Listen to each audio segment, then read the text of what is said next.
When you put recycling out on the curb, where does it actually go? Tonight, 13 Investigates is going to show you, and what we discovered might make you think twice about what you put in that recycle bin. Our senior investigative reporter Bob Siegel is in studio tonight, and Bob, this is an investigation that has a lot of viewers talking. Scott, it's the one question that our 13 News Verify team gets more than any other. In fact, this is a whole stack of emails from viewers who want to know if the items they put in their recycling bin get recycled or end up in a landfill.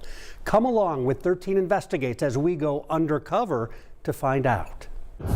Nearly 250,000 families in central Indiana participate in curbside recycling.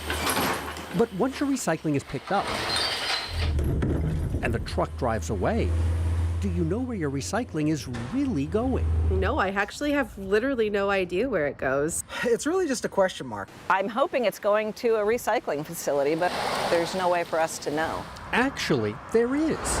For weeks, 13 Investigates has been tracking individual loads of recycling all over town. We used electronic tracking devices, a bunch of undercover cameras, even some drones to see where all this stuff is going. What we saw raised some big questions. Why is he going over there? He's heading toward the landfill. And we also got some definitive answers. To track recycling, we got help from families like the Bradshaws. On recycling day, they allowed 13 Investigates to add this to their recycling. It's a plastic bottle with a GPS tracker inside. Once that's in place, we wait for Republic Services to pick up the recycling. And then, All right, we're moving. we followed behind. 13 Investigates followed the truck through neighborhoods and across the north side of Indianapolis. All right, we're getting on the highway. Until eventually, we watched the truck pull into this driveway on the northwest side. We continue to follow around a large building where we then see the truck dump its load. A few minutes later, our GPS tracker confirms the Bradshaw's recycling is right inside those doors. So what happens in that building? Republic agreed to show us. We're loaded into our drum feeder. The material you just saw dumped gets picked up and then fed into a huge machine with a long series of conveyor belts. In the pre-sort area, staff members pull out items that could damage the equipment. In all these plastic bags, they want to get them out, get them out, get them out. Cardboard keeps moving. Plastic, glass, and small paper, it falls through holes to lower belts. Optical sorters identify aluminum and plastic. Those go to separate areas. Anything that's metal, we pull out the system here. Glass is separated and crushed. Robots catch items that were missed. And eventually, each type of material gets baled up and shipped off to other companies to make new products. So, when it comes to the items we saw in the Bradshaw's recycle bin, Is this stuff really getting recycled? They are 100% truly recycled here. that's Republic. But a lot of Indiana families who recycle now rely on Waste Management that recently took over Ray's Recycling, leaving folks like Matt Griffin with a lot of questions. I'm hoping for the best. So we tracked Matt's recycling too. A Waste Management truck picked up Matt's trash, and 2 minutes later, a separate truck that looks nearly identical collected the recycling.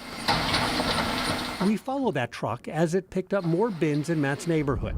From there, we followed the truck from Brownsburg to the highway, eventually watching as it slowly backed into a warehouse off Raymond Street. And after the truck left, our tracker showed Matt's recycling was now inside that mountain of material.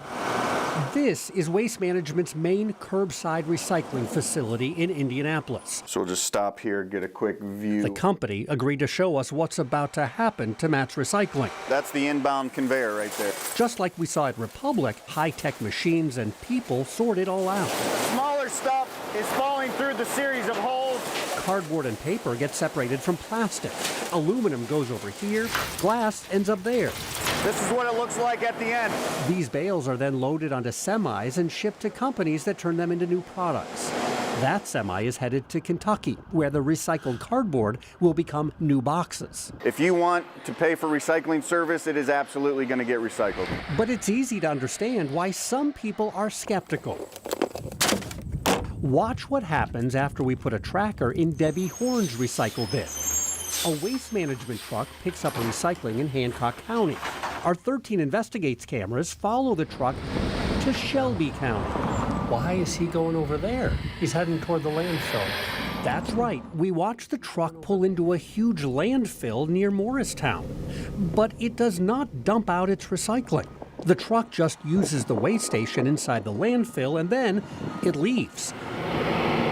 Our tracker shows the truck unloaded Debbie's recycling inside this waste management transfer station near the landfill.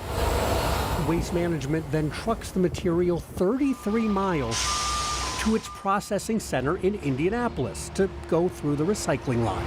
The reality is, if Waste Management or Republic were to send these materials to a landfill, they'd have to pay $30 to $40 a ton to dispose of it. They'd rather recycle this stuff and make a profit. Each one of these bales is about $1,300 in value. No way do I want that going to a landfill. Unfortunately, a lot of material picked up by these recycling trucks does end up in a landfill. That's because folks put a lot of stuff into these bins that should not be there. Just look at what's in that recycle pile. Someone tried to recycle a roll of carpet, even a garden hose. That plastic toy, it cannot be recycled because of the wiring and metal screws inside. People don't think about it when they're putting it in a container always, and that stuff does go to a landfill. And there's a lot of that. Local recycling companies say up to 30% of the materials that Hoosiers put into our recycle bins cannot be recycled. Once it gets to the end of that conveyor belt, it's headed to the trash pile. Knowing what to throw is extremely important so they can be brought back here and processed versus having to be processed and then taken over to a landfill. The good news for families like these, their recycling does not end up in a landfill. After tracking from bin to bale, we can verify it actually is being recycled. That's great. That makes me feel a lot better. You heard the company say how important it is to understand what can go in your recycle bin and what does not belong there. We have all that broken down for you right now at WTHR.com. I'm Bob Siegel, 13 Investigates.